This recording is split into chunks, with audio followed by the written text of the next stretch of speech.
Hello, everyone, and welcome back to another AFL Fantasy Fanatics pre-lockout chat ahead of round 9, or ahead of the other 8 games of round 9. I'm your host, Bails, and you can find me at BailsDT on across all the socials. And obviously, if you are tuning in live, make sure you do get your questions in, and we will get to answering them throughout the show. But joining me, as always, is my co-host and fellow AFL Fantasy Fanatic, Tim Guest. You can find him at Tim Guest AU on the socials as well. Tim, mate, how are you? How are you looking forward to hopefully a better round 9? I've already screwed up the round, mate. I've already fucked it. Oh no, what's happened? I made a mistake. I had a busy day at work yesterday, and then there was basically what happens is I left Z-Will on the fucking field yesterday somehow, and then I had Howes already, with the E on him for the loop. So I've basically taken House's 48 on the field. And I now can't trade out Zach Williams, which is fine. I wasn't going to trade out Zach Williams anyway. I think I was going to go Will Graham, which is why I think I messed things up. But man, I was flustered. I was busy with work. I sat down before lockout. I was like, quickly look at my team. Is there anything I need to worry about? Should I lock my trades in? No, I won't lock my trades in. I'll just leave it as is. Have I got all my current play? Yeah, I think I have. Yeah, all right, no dramas. And then I just walked away from it and then continued working. And then, I don't know, first quarter or something like that, log into the app and I can see that that 0 sitting on my field. And I'm like, no. Look, I think it's it would have been a rookie score anyway, right? So it would have probably been a Clohesy or something along those lines. So you might get a 70. You might lose 20 points. Exactly right. Maybe I've lost 20 points. So it's not the end of the world, but I feel like a dick. Yeah, well, obviously, one thing that probably did help a bit with you last night was obviously we'll talk about him just quickly next. We'll mention him more on the pod on Sunday. But Sam Walsh, mate, 143 looked massive, especially that first quarter. You would have been at least happy with him. So that probably alleviated some of the pain, at least with that rookie. Yeah, and look, it was a nice surprise as well because I've also got into this habit of, I find if I leave my phone too close to me, I'm just refreshing the scores and I'm not really watching the game. So I kind of get into the habit now of putting my phone away and actually watching the footy. And man, he was racking up, but I was like, geez, he's going to have he might have a 40-point quarter or something like that. And then I looked at it. It was, what was it? He had a 60-point first quarter or something 58 ridiculous. 58 points in the first quarter. Yeah. Oh, I was like, whoa, I had no idea it was that many. So, very happy with Sammy Walsh. So, and look, he's kind of only really been ticking along with those kind of like low 100 scores, apart from that kind of first score that he put up. So, it's good for him to put a ceiling score out there. It kind of justifies him as a pick. Yeah, exactly. Before we get into some of the other discussions, obviously we'll quickly get into the Content Creators Cup, which is obviously proudly brought to you by Infinite Wealth, obviously, with yourself, Tim. Get a bit of a shout out this week from all the pods, mate. Do you want to, which is great, but do you want to give the people a bit of a rundown of what you're offering to fantasy coaches if they've missed it? Yeah, sure. So look, this is something important, right, I guess, because so last year we were offering the Fast Track to Freedom program, which is it's like a $3,000 program that's what my clients pay, right? And it's an online program. So what we've done this year, we've got a similar thing up there where you actually can watch some videos of a full day training program that I do, but there's a whole bunch of other tools that we've included this year. So even if you did sign up last year, you want to sign up again because there's more stuff in there this year. But look, it's basically, I guess without going into too much detail, I come from a very poor background. I met a mentor when I was 22 who basically taught me what to do. And I bought 13 properties in 5 years and then retired at the age of 27. And then, I got bored working and came back and decided to teach people how to do it. But it's basically teaching people how to do what I did. And there's other stuff in there, like I can show people how you can use a couple of tricks, very kind of not well-known tricks, how you can pay your mortgage off 3 times faster without paying a single cent extra. It's just how you do it. And I can also teach people are paying way too much tax. I can teach you ways of saving tax every year as well. So basically just teaching people what's taught me. Yeah, exactly. Now get around it. It's literally $2,995, essentially $3,000 you're getting essentially for free, and you're getting the tips and tricks to help with your money in the future. So now definitely get around. A bunch of the content creators have done it. Holmesy's done it. I know the Ball Boys have done it. There's a bunch of content creators that have done it, and they said they really loved it and really got good value out of it as well. So yeah, look, I know it's not for everyone. Not everyone's interested in that stuff, but if you are, look, take advantage of it. I think you'll find it's well worth it. Yeah, No, 100%. Beautiful. Well, as I said before, I'll keep reminding people that are tuning in live, get your questions in. We're answering as many questions we can. We'll only be going for about 45 minutes, so about another 40 minutes or so, just because the game being a little bit earlier, we'll give people 10, 15 minutes so they can sort of get the team set, because we don't want any mistakes leaving people on field, which is, we definitely don't want any of that. So, yeah.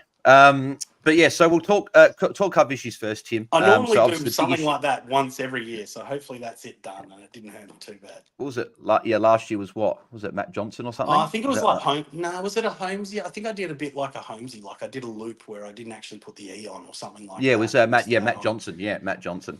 Yeah. Fuck, you got a good memory, Jesus. I don't even remember. People say that. I don't know why. I sometimes forget things that have happened a day ago, but I'll remember things that happened. And a bit weird. But Mr. J actually got a question here. Coming to the Canfield tonight, Tim? You getting around to the Canfield tonight? I know it's Kara's last Friday night there. Is it? I actually was going to check if it was even on this week, because there's a game at the ground this week. Isn't Freo on tonight? Oh yeah, there is. But I think that they're still doing a watch, like a watch on. They said, I think Kara tweeted out before saying, let her know when you're there, because then she can help you get there, because obviously it will be busy with this video on. Yeah, man. Well, I'll be down there then. I didn't even know if it was on. I didn't think it was going to be on. Yeah, perfect. Well, if you guys are in Perth, make sure you guys get down to the Canfield to watch the two games tonight. And obviously the game will be in the background, so you get a bit of an atmosphere as well. There'll be a lot more people there. So, make sure you guys get down, because I certainly would be, except I'm in Adelaide. So, but I'll be back there later in the Take public transport, though, because you won't find parking. Yeah, exactly. We'll talk about issues of the week before we get into the questions. So I'll go through an issue that both we're facing, and that is Jordan Sweet R2. Like, my mate said to me last week, he's just like, well, I was discussing and saying, I'm going to go Sweet and go get Sarong. And he's just like, well, what's your backup plan if Sweet goes to shit? And I thought, okay, well, I'd be getting in English and I'd be trading someone then. I've got enough cash to go like a Dempsey down and someone up, right? Didn't expect to be using it already this week, where Jordan Sweet is out through illness tonight, as we've probably already seen, and we've got to deal with it. So I'm going to English through Elliot Yeo. Tim, what are you looking at doing with Sweet? Because I know you did the same thing, but with Grundy out, and I did Cherry out last week. So what are you looking at doing? Yeah, I'm looking at basically doing the same thing. But I'll be jumping off. Hang on, where's my team? Jesus. So basically, I've got Harry Barnett. So what was I going to do here? I was going to, upgrade Yo into the utility spot into a Tim English, and then basically, just slide him into the R2 spot there. But then it leaves me with 3 rucks, and it basically forces me in a position where I'm going to have to trade Cherry next week, or maybe Sweet. But I'm not a big fan of it. I am toying with the idea of maybe just hopping straight off Jordan Sweet and just going straight up.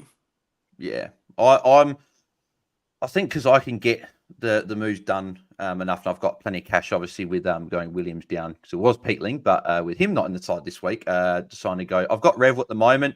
At the moment, if Jai Clark and Dempsey both don't go well enough tonight, which I think we'll know the subs pretty soon. Hopefully, Jai Clark's not the sub. If one of those two can pop a good score, like a 65, 70, I'd probably just get Revel. But if one of those two fail, I might get a Sullivan just to maybe chase some points on field this week, because Collingwood actually got a few injuries and a few younger guys in there. I think Sullivan's ahead of them in the pecking order. So Sullivan could be good for a few weeks.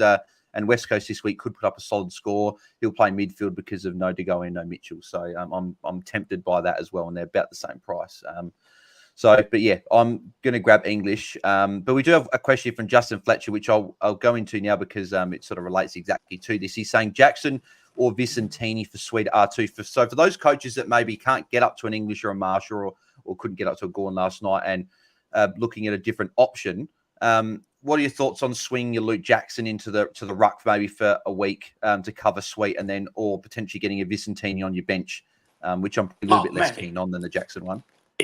If you've got, if you've got Jackson in the forward line, I'd definitely be swinging him forward. I mean, that would be the perfect play, right? Like, it's the perfect parachute, right? And it's one of the reasons why we kind of had Jackson, but at the same time, he's been stinking it up. But I guess no Darcy this week. No Darcy this week, so maybe it turns out to be a good hold. So look, if you've got Jackson, I mean, you kind of kissed a little bit, and you'd be pretty happy just swinging him into R2. Vicentini, I mean, surely he's back out next week, right? Yeah, that's what I mean.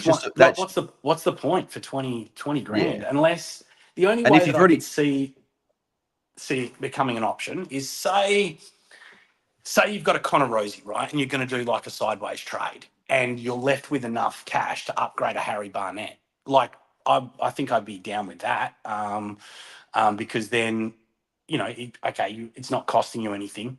I mean, okay, maybe you're missing a trade and who you could trade someone in that might actually make some cash, but you're basically converting a know-nothing rook into what's going to be a know-nothing rook, but at least they're going to cover you for a week. Yeah.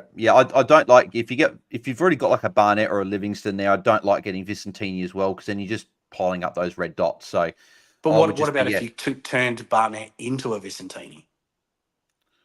I think it's a wasted trade, to be honest. It's just a 1 week play. I'd rather, as you said, I'd rather just go get I would even rather bring in Jackson, I think, if you don't have a Jackson, and then you can chuck him forward and maybe trade him through the buys or something. I'd rather go get Jackson. Hang on. That's not a bad idea.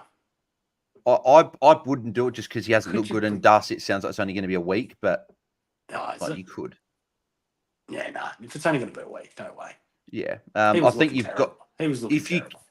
If you can, I would, if people are out there, I would be trying everything you can without busting up your team to go and getting an English or a Marshall. I don't even hate the idea if you can't even get up to get like a Tristan Sherry or even a Nank, like someone like that's serviceable and you can flip them at their buy, especially like I don't mind a Nank because he's got the round 15 buy and we know he's a solid scorer, so you can hold him through to around 15 buy and you can bring in a ruckman at that point as well. So I've seen a few Meek suggestions. Meek. Actually, Meek's another one. I would rather get him than getting like a Vicentini. Obviously, Conway's not named.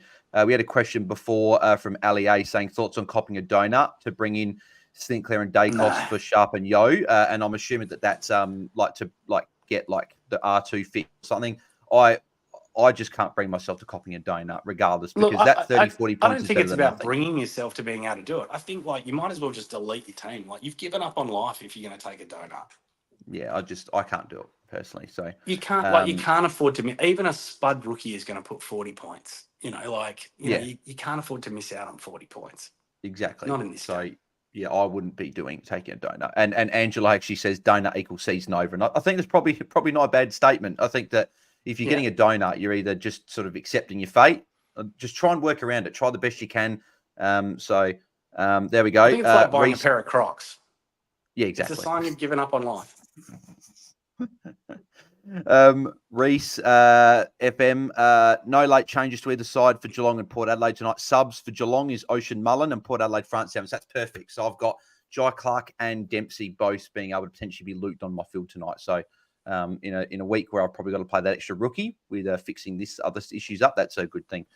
We've got a super chat here from Exceptions. So thank you very much, mate. If you do want your question to be guaranteed to be answered, obviously if we are a little bit short tonight, then the super chat button is there if you'd like to donate to the channel and help out. But if not, make sure you've liked the video and subscribe to the channel as we try to head to 3K subscribers. And if you're listening to the replay on Spotify or Apple, please leave us a 5-star rating video. That would be very much appreciated.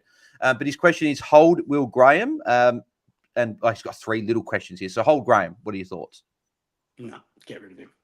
Yeah, obviously you've got bigger issues. If you've got bigger issues, deal with them. But yeah I agree. I mean, you can keep him but there's no point keeping him. Exactly. There's not a reason to keep him. Jai Clark on field. I'd be looping if you can because he's got Port, tough matchup. But if he puts up a 60 or 70 this week, you could take it. But obviously, if 60 or 70 the most he's put up, even in his good games. Yeah, I just guess he's probably gonna. He's got to have what's been a his game highest score? 62, which was last week. He's got it, and the fact that like Tanner Brunn and that are out, surely there's got to be a game at some point where he lays like 7 or 8 tackles and gets 10, 15 touches and does like a Will Graham and gets like an 80. Like surely at some point he's a high draft pick. Geelong wanted him there. Like surely he's got to have a game. He laid 7 tackles against the Hawks in round 3 and scored a 76. Sorry, that was his highest score. Yeah, so 76. Then he got a 62 last week. So yeah. I'd prefer to loop him on the only 2 games where he's played 65, 70%. Oh no, okay, no, that's not true. But anyway, now when he does get more time on ground, he does score better. That's for sure. Maybe maybe you can, but I'd prefer to loop if you can. Loop if you can, especially with the Port matchup. Yeah, and then the final question for the exception was Darcy Jones, the sub. So I'm just having a look at the Giants bench. So who's on the bench there? So you've got Darcy Jones, Tom Green, Harry Hillenberg, Jack Riccardi, Connor Stone. I'm assuming it'd be Connorstone. I can't see it being Jones over Connorstone. It could be. It's not going to be Green, Himmelberg, or Riccardi. But the one thing I worry about with Darcy Jones moving forward, and that's the reason I'm probably not paying up for him this week, is I just worry that he is going to be the sub at some point. Like Giants are a strong side. Yeah. So, yeah, I'm just worried. Like Harvey Thomas was a sub last week. He's probably done his sub. It's probably now going to be Darcy Jones, not maybe this week, but maybe next week or something. So I'm a bit nervous with him moving forward. But we do have another super chat here from Corey Blackledge. Thoughts on Jackson and Bont in for Yo and Williams? If I go English and Sullivan, I have to play Sullivan on field and have 418k in the bank. So he's obviously say all of that again. Say all of that again. So Jackson and Bont, or English and Sullivan with 418k in the bank. I guess that probably depends if you've got that R2 dilemma. If you're bringing in Jackson for the week and flinging him forward, do you mind bringing in a Bont as well? Look, I mean, we're going to have to bring in English at some point anyway, right? Yeah. So it's almost like doing it now. Yeah. I mean, I think that's basically how we think about the kind of ruck dilemma that we're having is, and that's a little bit how I think about even getting off Grundy that week. Like he put that 134 on my head. Okay. I got burnt. But the reality is I was going to have to get off him at some point. Yeah. Yeah. And when I look you've got to make these decisions at some point. And if we got bullets in that position, then it's the perfect excuse to make that move to English. So I'd be leaning towards English and Sullivan over Bont and the other option. Yeah, I'd agree. I'd be going English and Sullivan because you got 418k next week, so you can probably do a couple of moves there. And I was only saying Jackson was an option for those coaches, I guess, that are in desperate need and they can't afford an English. And it's just like, well, worst case, you can just flick Jackson forward next week, play Sweet on field, and you've got not a non-rookie in your forward line. But yeah, if you can get English, I'd rather do that and have a rookie this week and then be well. Because again, speaking to my mate about this last night, I'm thinking, crap, why did I do the Sweet trade last week? But he did make a good point that I didn't actually think of too much, was that those coaches that have got a Grundy, that have got a Cherry, that have got those guys in the ruck, we now don't have to, people that got a Sweet in last week and getting English this week, you now don't have to use that trade, touch wood, to upgrade in your rucks, whereas other coaches will have to around the buys. So I guess you're probably that step ahead in that direction, but obviously you're a step behind with maybe an extra rookie on field this week. But yeah, we'll see how we go. But just the other thing I wanted to quickly talk about as well before we get into individual questions besides the super chats, but thank you, Corey, and exceptions for those couple there. Captains. So I'll start off with Max Gawn, 109. What are your thoughts? Do you take 109? You take that stinky score, you Max Gawn owners, that horrible 109 in the middle score that you're not sure whether to take or not. You all take it and you all suck it up and enjoy it. Well, while everyone else should be rolling from an English into a Nick Dacos. And we can probably guarantee a 150 out of both of them. I'm leaning to taking it. I always set my line at 110, and I'm normally a little bit safer when it comes to captains. But we saw last week there would have been people last week that didn't have a Gawn or potentially a Sheasel as well, and went VC. I don't know, someone on let's say Jordan Dawson 100, or even a Walsh who got like a 105 last week or 106, and went into a Tom Green the next day and he got a 7. So there would be some people that did that, and it's not probably not likely to happen, but there is a chance that it happens. You lose yourself minimum 100 points from your captain, and everyone else has banked those points. I'm always liking if it was 107. So let me ask you this. I like to think about it like this. What would have needed to have been a score that you would have confidently taken from Max Gawn? What's the lowest score you would have confidently taken? I would have probably said confidently 120. Let's just say 120. Okay. It's 11 points. Exactly right. You're putting 109 points at risk for 11 points. And if you look at English, for example, English's average for the year is 109.9. So if he goes at his season average, he's getting the exact same points you as captain. And if you go to like a Nick Dacos for the season is averaging, if I just quickly get it up here, Nick Dacos is averaging 100.8. Obviously, we know that's with one of those low scores in there. But let's say he's averaging 105, 110 for the year. You essentially got his season average. So I always try to look at it like that and not just go for the individual scores because, it's been a funky last couple of weeks for fantasy as well. So I'm probably leaning into taking it. I think that The good thing is a lot of us have got a Dacos or an English like as our captain anyway. So what you can probably do is you can see how tonight goes, how early tomorrow goes, and if there are a lot of these 121 these scores, you could potentially take it on. But I'm probably still on the side of I'm taking it. So, but yeah. So what are you looking at doing your captaincy, Tim? Obviously, you're not a Gorno, so it's probably almost a good thing that you don't have to worry about that 109. Do I take it? Do I not? So who are you looking at? I think you probably said a little bit before what you might be doing. Yeah, I think English into Nick Dacos. Which is great. I love that. I wish I could definitely do that. If I had Dacos in my side, I would have done that. But unfortunately, some are not as lucky as others, and unfortunately, I don't have him. So the other benefit is it'll give me something to cheer about at the West Coast game. Yes, exactly right. So, wait, hang on. At the West Coast game, are you going to the West Coast game? Well, in Melbourne? No. Well, when I'm watching the West Coast game. Oh, okay. I was going to say, hang on, are you going to Melbourne on the weekend? But yeah, I'll quickly get up Mitch's top 10 big boys for the round. So his big boys for the round, he's got Tim English at number 1. He's got the Bont at number 2, which is, I think, surprising in a way. As a Bont owner for the season, I have not been impressed besides that gather-round game with Bont. I know apparently last game he was had a massive play rating for the game, but I still didn't think he was that good. But anyway, Zach Merritt, number 3. Nick Dacos, number 4. I expect Dacos to go pretty well. Butters at number 5. I'm a bit worried about him. And I think Mitch said on the live show that if O'Connor and that were named, Butters would be lower, so he probably would be. Gorn, number 6. Sarong, 7. Marshall, 8. Treloar at 9. And Flanders at 10. So they're his top 10 there. On the flip side, Jaden has Sam Flanders at 1, Caleb Sarong at 2, Rowan Marshall at 3, Alan Treloar at 4, Tim English at 5, Marcus Bontempelli at 6, Harry Sheasel at 7, Jack Sinclair at 8, Zach Butters at 9, and Zach Merritt at 10. So no Dacos in there.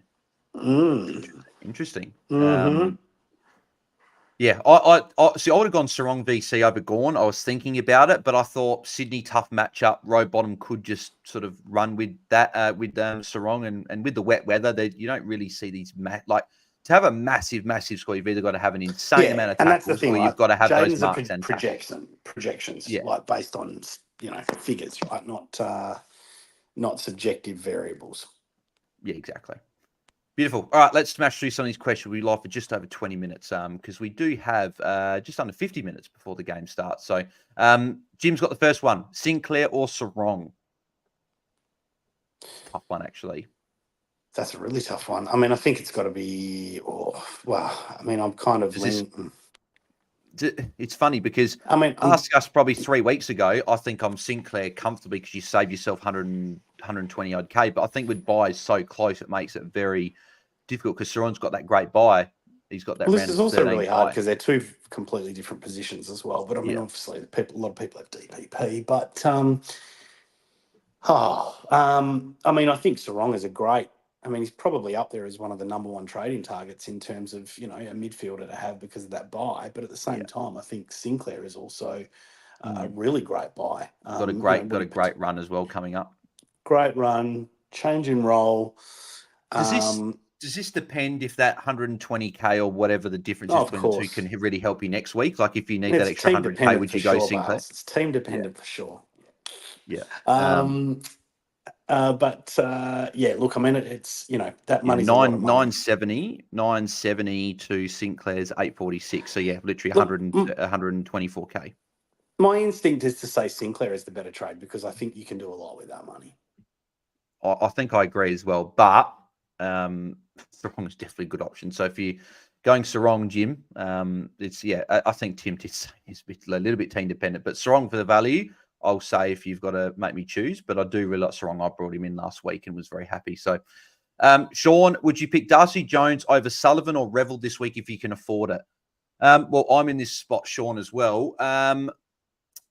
It's tough because with Darcy Jones, he's got -8 break even. So, and he's got the round 12 buy. So if you hold him for a couple of weeks, he makes you 100K with that low break even. You're happy, but I do worry that he is I didn't expect Harvey Thomas to be sub last week, but he was, and sort of that stunted his cash gen. Whereas I think Darcy Jones, he's got -8 break in, but if he's a sub this week or next week, his cash gen is done. But then again, you look at Sullivan with the Collingwood injuries, could be a good option. Break even a 3. He's got a better buy if you're looking at rookie buys as well. Darcy Jones got that round 12, which a lot of rookies have got. Even a Bruce Revel's got that. I think the best job security out of him, funny enough, is Bruce Revel. Has got it, but is his scoring going to be better? Whereas I think Sullivan's a guy you could play on field. It is a really tough one. Where are you leaning towards on this, Tim?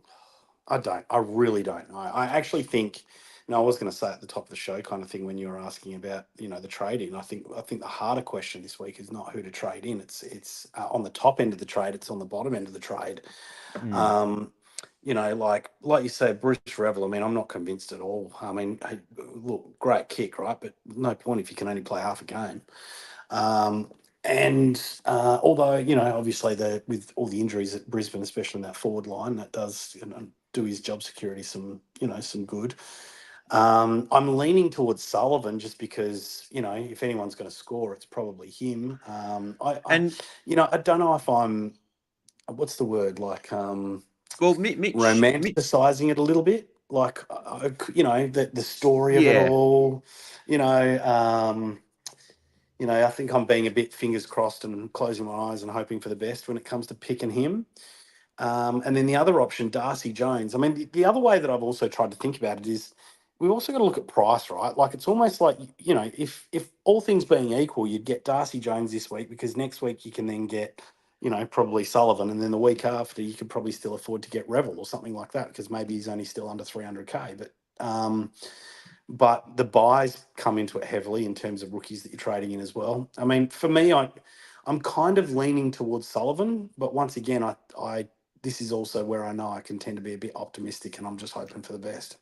Yeah, well, I think Mitch made a good point as well, and he said that in weeks like this where we're not sure about the rookies, he tends to go for the guy that takes a bit of a swing at it and goes to the guy he thinks is going to score the best. And I think it's probably a good way to look at it as well. With all these guys, we don't really know. Like at the end of the day, Revel could be dropped next week.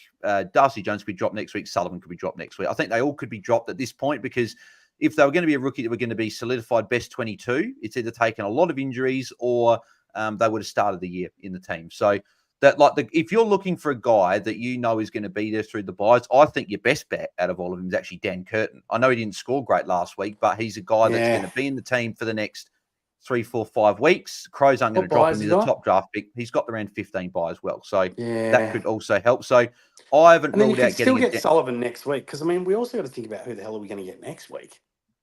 Yeah, exactly, because you're going to be looking at someone. And Dan Curtin I think he's 280 odd. So you are just paying for job security, but I still think he's going to be a better scorer than that 30 odd. If he's going to be around for a while, I mean, did he drop in price last week? No, like his break even was 35 and he scored 35. So he got right on his break even. So his break even sitting at 32. So, but I have said as well, the Crows have got a good run coming up. The Crows have got, after Brisbane this week, they've got Collingwood, West Coast, Hawthorn, Richmond in their next four. I still think that I would lean towards bringing in Sullivan this week, right? And then because you can potentially play him on field. Yeah, and I'm looking at watching Curtin for a week because if Curtin doesn't go well, then I can go for a Revel instead or something like that. Well, the other thing is that if Sullivan's going to be around, he's only going to be around for 3 or 4 weeks, right? Tops. Yeah, but you do look at Collingwood got a few. So obviously to go in, Mitchell are looking like they're back next week. But as a few people have said, like appendicitis, is he going to be back after 1 week? I don't exactly know that. But when you look at a few of the other, went down today, didn't he?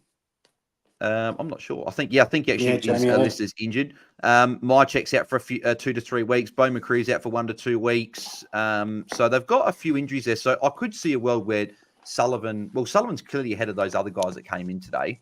So I think there is a world where he is in for, and I guess the good thing is that Sullivan, Revel, and Dan Curtin all play on Sunday, and Sullivan is playing first. You could bring Sullivan in if he is the sub. Because Revel is a mid forward and because Curtin is a defender mid, you can edit your trade and bring in the guy that's not the sub. So you can do that. So I agree. I think I'm Sullivan as well. But if both Dempsey and Clark put up good scores this week, I may go Dan Curtin just for the job security because I want those green dots during the buys. That's another thing we've got to think about as well. All right, so let's smash through a few of these. Hopefully we answered those rookie questions. Vanessa Valentine's got this one. Which two would you field out of Closey, Harley Reid, and Cam Sullivan? McCarthy died. Did you hear about that? Yeah, I saw that before. Yeah, that's very sad. Yeah, very sad. Yeah. Yeah, which two Reach out rookies would you play out of those? if Yeah, you need help, peeps. If you're struggling, make sure yeah, you reach out. Last year I did. I reached out to a service. It was one of the hardest things I've ever done in my entire life, and it was also the best thing I've ever done. So, boys, got to reach out. yeah, exactly. Which two rookies would you field out of Closey, Reed, and Sullivan? That's Harley Reid as well, obviously. Okay. All right, let's have a think about it. Closey. He's got North, It's funny. but Where do you he's think up he's going at to play this week? Like last week, he kind of moved back into a bit of a half back role, didn't he? yeah, which is not too bad. I think either role, like I think for me, Closey's number one. I know that he's up at Yeah. Darwin, but then again, Gold Coast are used to those conditions for a start, playing up at Metricon. His lowest score was a 59, Closey, and that was only because he got that shoulder knock and was off for a little bit and got that looked at. And then he got 65 against Brisbane when they hogged the ball for the whole game. So the other three scores, he went 95, 94, 73. I think he's the safest guy to field out of those three. And I think both roles, either halfback or wing, is good for him. And then it comes down to Harley Reid or Sullivan. This is easy. Would you back Harley Reid in?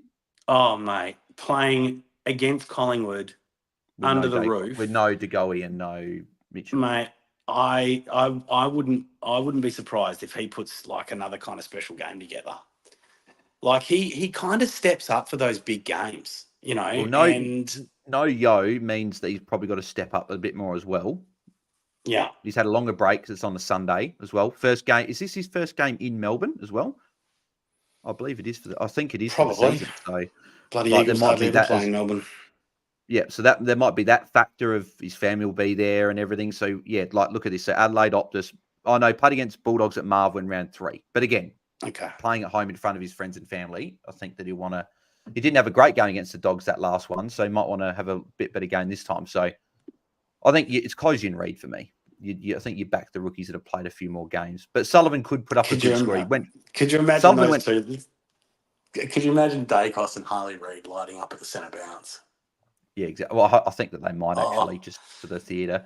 But yeah, Sullivan could put up a good score. He scored 57 in half a game. So there's definitely a chance that he could go well. But again, it's rookie rule at the end of the day. And you've probably just got to back in a bit your gut for one. But then two, you've probably got to back in the guys that you've seen do it for more than half a game. So we've seen players look at Hugo Garcia, scored a 50 odd in under half a game. He's come into the side and he got a 70, a 50, and a 40. So it's not a guarantee that they're going to just come into the side and then that's going to translate to a 90. So I'd go Closey and Reid. Chris Hood's got this one. Can you boys please discuss trading in Butters? Is it a wise option? Love the channel, guys. Keep up the great work. Thanks, mate. Very much appreciated.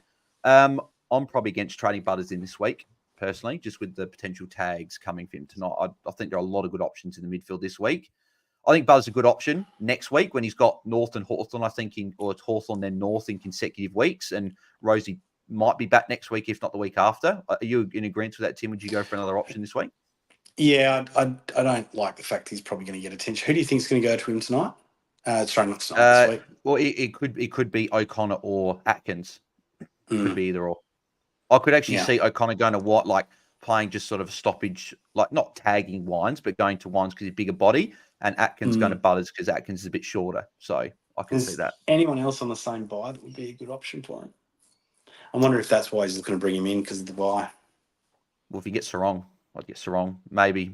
I don't hate Brayshaw because worst case, he's cheap enough that you can just flick him after the buys. But I'd prefer to go Butters next week. If you can get like a Sinclair this week, a Dacos if you don't have him, I wouldn't even mind if you brought in a Dylan Moore or something in the forward line just for like to get another one of those guys in there and look at Butters next week. That's probably where I'm looking at, or even a Saligo as well. Saligo's got that round 15 buy, which works out well.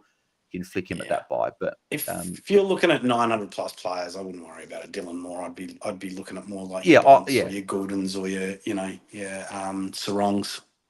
Yeah. Dunkley's. John Nichols. Yeah, exactly. John Nichols, thoughts on Lloyd Meek in the ruck? I don't mind it, actually. He's cheap enough. You can hold him there for a few weeks. If he doesn't work in the next couple of weeks, you can trade him. You've got Sweet on your bench. If he can't afford English, I don't mind this. Like, so he's been pretty changed there. Well, it's the fact that Reeves isn't in the team. So Meek is the solo ruck, and he's getting better every game. And if people don't remember as well, what was it last year when he went to Hawthorn in the preseason, we thought he would be a good option R2 for us. Then we saw that Reeves is going to play as well, and then we thought, well, no, we'll cross that option off. But he's only had one score below 73, which was against Gold 50. Coast, which Gold Coast Wits tough matchup. Every other game he's getting mostly over 30 hitouts. He's got Marshall this week, goes into Port next week, which is going to be probably a good matchup there. I don't mind it. I think if you can't get English, he would almost be my next option if you want to go there. Sweet. You agree? Yeah. Sure. Well, he's not playing this week, unfortunately. Sorry. You said sweet, and I say he's not playing this week. Sorry, mate. I missed your joke. Yeah, because it probably wasn't that funny. What do we got here? So I need the button, mate. I need the button with the crickets. Yeah, the crickets. Yeah. I need to get a soundboard at some point. Whatever, we can do a few of those funny things there. What do we got here? We'll go live for another 10 minutes or so. Keep sending through your questions. As I said before, if you want your question 100% answered, there is a super chat there, so we'll get to that. But Paulie29, Steele or Dawson for Yo? Keep flip-flopping. Dawson for me. Dawson. Not a question. Especially with Steele's strapped knee at the moment. That was the Crows coming out in me saying not a question. So I'm not having to go you, Paulie, there. I'm just saying about the Crows. But no, Steele with this. I know that the knee was sort of gone out the window because we've all worried about the carnage and stuff, but there is still some sort of little knee concern there. Dawson has been great for the last, really since that Carlton game where he put up an absolute stinker. He's not playing deep forward. He's playing as a high half forward that then comes to stoppage, or he's in the midfield. So for me, and he's got a great run coming up. Steele for me, I'd want to see him get that strapping taken off for one, but two, put some good scores together before I look at him. So, and he's still dropping in price. Exceptions. Do I trade Graham or hold and just play Jai Clark? If you have to play Jai Clark instead of Graham, then you trade Will Graham. Agree? Yeah, I think Will Graham goes now. He's been omitted. Like, that's not a good sign for a rookie. He's not like he's going to be back next week. Yeah, and to be fair, I don't actually think he played too badly last week, but apparently, it's a real shame. But I think he's gone now. We've got to forget about him, trade him out, and move on. Well, here you go. Paulie29 has asked this one instead. So instead of Steele, he's saying Sinclair or Dawson for Yo. That's a bit tougher. Yeah, I would. Tough. What price is Dawson at? Dawson's 972, so he's 2K more than Sarong. Yeah. I think that, again, the cash is going to be quite important. I'll probably say the same with Sarong. And I think the thing that I like more with Sarong is that buy in round 13, whereas Dawson's got round 15 buy. If you've already got a Bont, if you're bringing in an English, if you've got like a Dale or a McRae or any of those premiums around 15, Sinclair, like if you've got like your Gavin or whatever. But actually, no, Sinclair's got the same buy, so I can't really say that. I like Sinclair for the value. Me too. As much as I do like Dawson, though. I like both. Look, it's still, we're only just over a third the way through the season, right? It's still a trading game. You still got to be improving your side. Cash is important. Yeah. Jack, rank 10K. Should I go boring in Dacos or Pot in Parish? I think you got to go. You got to go Dacos. He's got to be. He's got to be in your team at some point this year. You got to get him in. I know that you're sort of matching a lot of people there, but there are still people that don't have Dacos. So you're still going to gain on those people. Well, you aren't matching because everyone else brought him in for a hell of a lot more than you did. Well, most other people brought him in for a hell of a lot more than you did. So you're winning by bringing him in at this price. Yeah, exactly. What do we got? Well, that's a good one. So instead of taking a 0, DJ said, I'm taking Howe's score instead of Graham. And that 48 points is better than taking a donut. So, yeah, sure. Definitely agree with that. Eskimo Brother 77, field 2 of Sharp, Garcia, Clark, and Thomas. Ooh. Sharp's got what's the weather like in Perth at the moment, Tim? I heard that it was meant to be beautiful day today. Is it? It's gorgeous. Yeah, it's been gorgeous. Well, there's that worry, I guess, of Sharp and Roberts and that, unless it starts raining later on. The worry was going to be wet. But I think even still, even if it is going to be wet, I still back Sharp in over these other guys. I think Sharp would be one. I would probably go Harvey Thomas too, as long as he's not the sub. But if you can loot Jai Clark tonight, that's obviously best case. And if you can loot Clark in your mids and Garcia in your forward line and look at those two, are you agreeing it's probably Sharp and Thomas, or would you go maybe a Jai Clark instead? It's not going to rain over here. Like, apparently, it's not going to rain. It's beautiful. Which is apparently it's peak raining time is right now, and it's absolutely gorgeous outside. Beautiful. So I don't think it's going to rain. I would definitely be playing Sharp. That makes me very happy with Goulden, Roberts, and Sharp, all guys that rely on probably a bit cleaner football.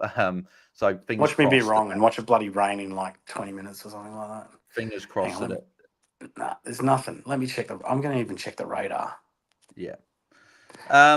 Hugh has got this one tossing up between Dawson and Dacos for captain. Dacos. No, there is a front with rain, but it passed below Perth. Oh, perfect. Okay, good. Okay, so there's nothing on the radar for the rest of the night. A couple of little patches, but I don't think Yeah, but it's not going to be like what it was in Sydney last week for Roberts. God, no. Okay. No. There might be a spitter or a spatter here and there, but I doubt it. Yeah, cool. Hugh tossing up Dawson or Dacos for captain. I said Dacos against West Coast. Yeah. Dawson could potentially cop Dunkley at stoppages at times as well. I hope that Dawson goes well anyway, and I think he will. You got to back the match up for Dacos as well. What do we got here? We've got a couple more questions. Yo to Sinclair or Merritt? I think it's Sinclair for that one. It says let's Luke MC38's question. Yeah. I think you're getting someone there underpriced as compared to someone that's probably fully priced. Yeah. Benzen Berzakot. There you go. Sullivan or Revel? I think again, this is the thing I'm doing before. I think if you want someone on field, it's Sullivan. I think it's Sullivan for the scoring, but it is tough. If you want a guy that's probably got the better job security, I think it's Revel. If you want the guy that, if you want for some better scoring for the next few weeks and could stay in the side, it is Sullivan. So, here we go. So Reese FM, so who is a Brisbane fan? I think Reese, just comment as well. I think is you Reese Melvin from the Pigsty group on Facebook. If you are, I'm pretty sure it is you. But he said Bruce Revel played awesome in our practice games and he kicks like Coleman. Played well and already a fan favourite with the crowd as well. 3 injuries for the Lions now with MacArthur Gardner out for the season. Bailey out for another few weeks. Bruce, Sharp, Brain and Morris should hold a few games. Fagan never drops his players, but now is forced due to injuries. That's a good insight there as well. I think that's, again, reaffirming that I think he's got the best job security out of... Mate, we don't know here, do we? We really don't know. We really don't know. Yeah. Again, as I said, if you want the goal with the better job security, it is Revel. But yeah. As Chris said, just go Sullivan next week and save the headache. You could do that. And I might do that if one of Dempsey or Clark go well tonight. But I might go the other way around though. With that thinking, though, I get what he means. Like we're going to be bringing both of them in anyway. But if you're going to do that, why wouldn't you bring in Sullivan this week because of the matchup? Yeah. And then you get in Revel next week. Exactly.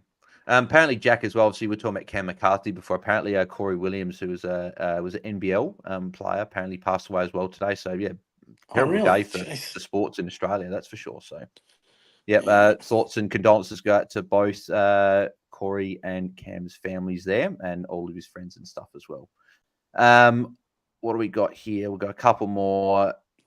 G'day, fellas. Darcy Wilson in or save the cash and get Breville?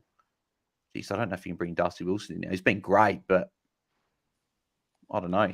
Yeah, I don't think so. You're not bringing him in. I mean, if you're bringing someone in at that price, you're bringing Colby McKercher in, wouldn't you think? I think so, yeah. And even I don't love that. I've gone off of that. No, I don't like it either. I'm the same. Hey, for Bogues there, if you've got to get someone on field in the forward line, I wouldn't be playing Breville. I don't Jack Hayes. I don't hate at what 420 odd. I don't love it. I'm not going to go for it. But if you're in a pickle and you need someone that's cheap and you're looking at Peatling, you could go. Jack Hayes, but then again, you could always been thrown around. So Jordox threw him into the ring the other day. I've kind of had a bit of a look at him. I had a chat with Jeff about him. Kyle Lohman. I mean, obviously got that early buy, but once again, with all those injuries in at Brisbane, who was it that made that comment about Brisbane before? I'd be interested to hear what they think. Reese, because Yeah, Reece, Reese. yeah. It is Reese. Yeah, it is Reese Melvin from the Pigsty chat. But g'day, mate. Hope you're going well. But yeah, let us know what you think about Kyle Lohman, because he's another one that we've looked at. So yeah. Yeah, literally, people saying sunny all day in Perth, so which is good. Just another That's the hope. glorious day in the beautiful West. Yeah, exactly, and I can't disagree with that. Being there, second home for me. I'm convinced if I can get enough money in the future, maybe through Tim's financial freedom stuff, buy a house in Perth, buy a house in Adelaide, and live 6 months in each. That would be absolutely perfect. Thoughts on trading in Liam Duggan, says Says. I don't hate it, as a pod, he's been really consistent. What are your thoughts on Duggo as a Eagles fan? Yeah, look, I mean, I think he's going to be on the fringe of the top 6. What price is he at? Duggo, let's have a look. I think it does it because he is around the 861. Surely you're bringing Sinclair, right? yeah. That's the At thing that that makes it price, hard. he's the same price as You Sinclair. get Sinclair in over Duggan, but I'm just saying in terms of Duggan as an option on his own, I don't mind it. He's been pretty consistent. I just think look, Sinclair's there. You got to go Sinclair. Yeah. Yeah. Yeah, I think you've got. I just think there's better options. I don't think he's a bad option. I just think there's a better option in someone like Sinclair. Yeah. This is the question I think a lot of coaches are asking through the weeks. Tom Young's got this one: Sinclair or Dacos? For me, like they're both good options. But for me, it's not much of a question. It's Dacos for me.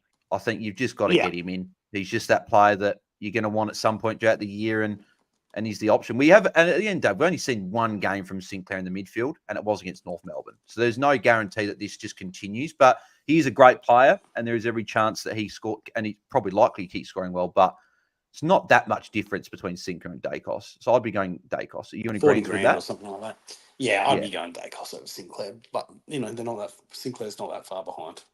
Yeah. Ian G, take Houses 48 or play one of Dan Curtin or Riley Hardiman. Oh, geez. Yes.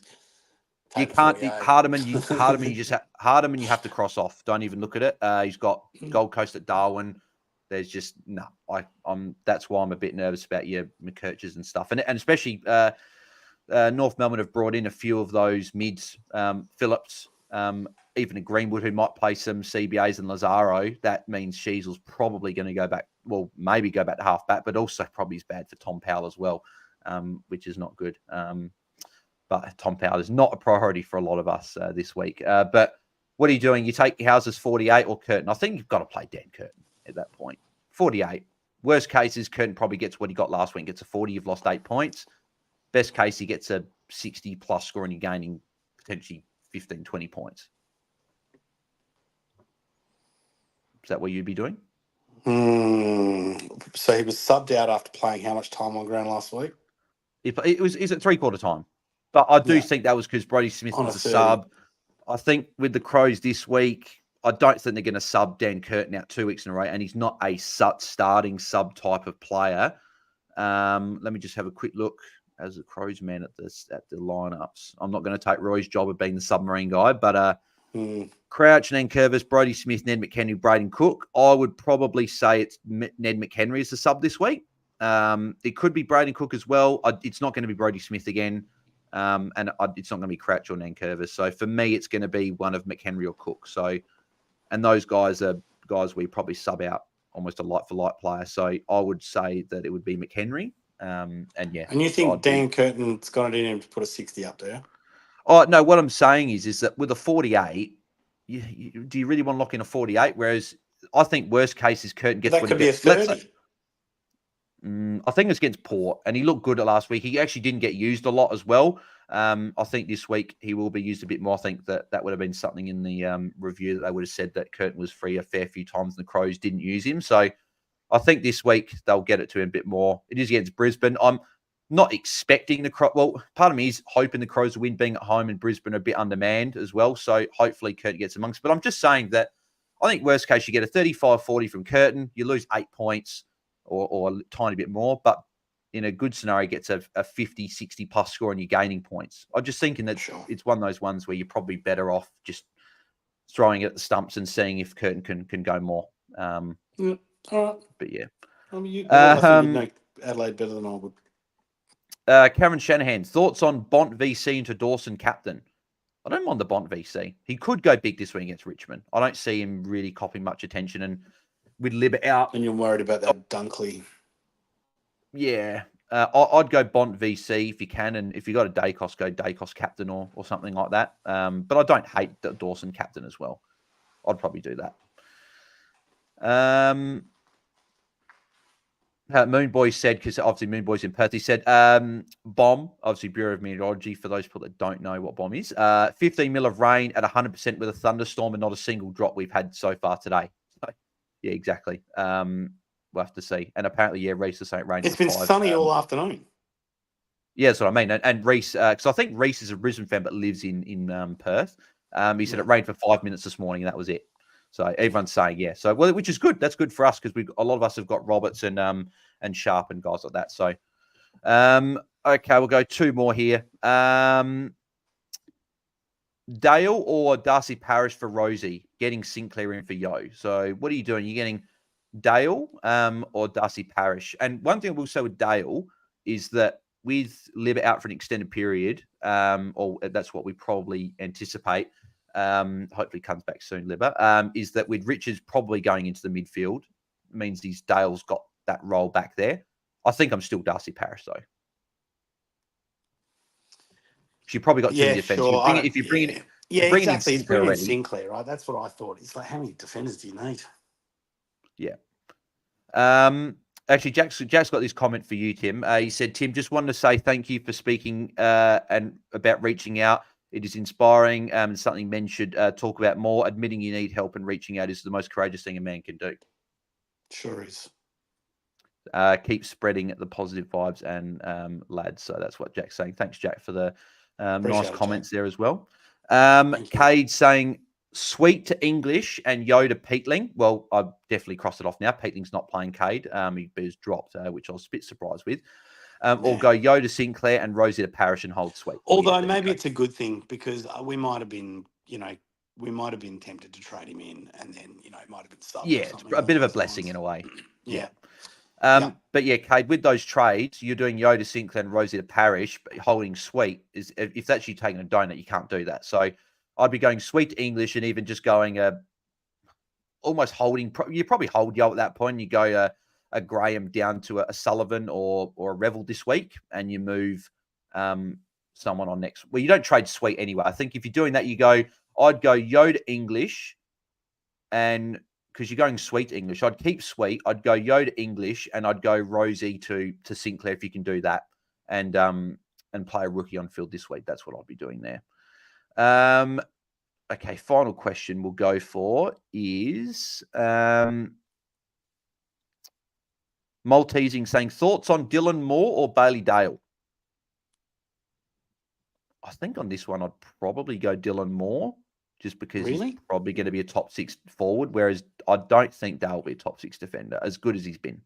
I know it's probably against the consensus, but I think it'd be better to get Dylan Moore in your forward line and lock in a likely top 6 to 8 forward that can give you a ceiling score, whereas you got a lot of options that can't, compared to a Dale where there's so many people looking at Dale as well. And the thing that I don't mind Dale as an option, but I don't love it personally, is that when you look at, you got Sheasel, Nick Martin, Lockie Whitfield, Hayden Young, Nick Dacos, Luke Ryan, Liam Duggan, Jack Sinclair, Nasai Wangani Miller, even a Max Holmes went well last week, Nick Newman, Jordan Clark, Elliot Yo, if people have still got him and he comes back, like Tom Stewart if he picks it up. Carl Amon hasn't been great this year. But there are so many guys back there, even a Sicily if he comes back and scores well. There are so many defenders back there that could go 90 plus, whereas Moore is only the few of the guys that could go 85, 90 plus in the forward line. Sure. And Maltese said that's my thoughts also as well. Buzz, would you agree with that, Tim? Would you go Dylan Moore over Bailey Dale? I think it's really tough, but I like your reasoning behind it. So, yeah, I'm willing to kind of back you here, Buzz. Yeah. Actually, and I'll go this final one because Tyson this one's a bit. Tyson here said, should I trade Sweet for Vicentini if I've already got English? Well, if you've already got English, what I'd probably do then is go get Marshall. That's what I'd probably do. I'd go get English and Marshall, or even go get Meek, as we said before.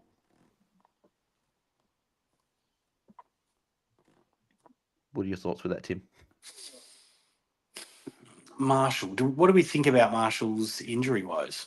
Do you think they're a thing of the past, or is it just that we've forgotten about them because all the bullets we've got? No, I think Marshall showed last week he's fine. I think it was a knee knock the week before. He seemed fine. He didn't train probably out of precaution last week. He looked good last week, 117. Played a bit too much forward for my liking, but hey, Marshall will still be a top 3 ruck anyway, so I think I'd be going with him. So I wonder who's his other ruck.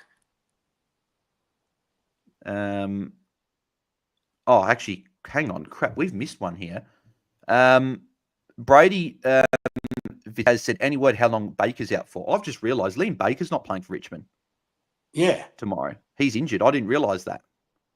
Okay.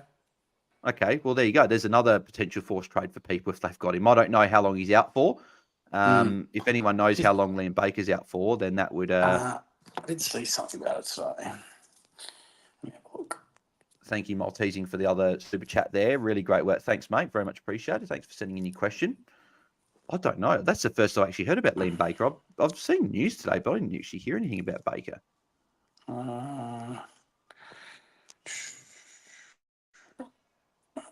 Baker did a cork, so apparently got a corky. Yeah. So, leg cork, he's out. Yeah. So you'd imagine he's back next week. So, hey, if you can keep it, if you hold, he's probably not a necessity of a trade. You probably just hold him for the week. So, alrighty. Well, I reckon we'll call it there. We got about just over 10 minutes to go till the Geelong game starts. So we'll let people get their team sorted and everything like that. So, Tim, just before we let people go, what were your trades this week and your vice captain and captain? So I think it's going to end up being Will Graham to Lockie Sullivan and Elliot Yeo to Tim English. And then captain and vice captain will be Tim English into Nick Dacos. Yeah.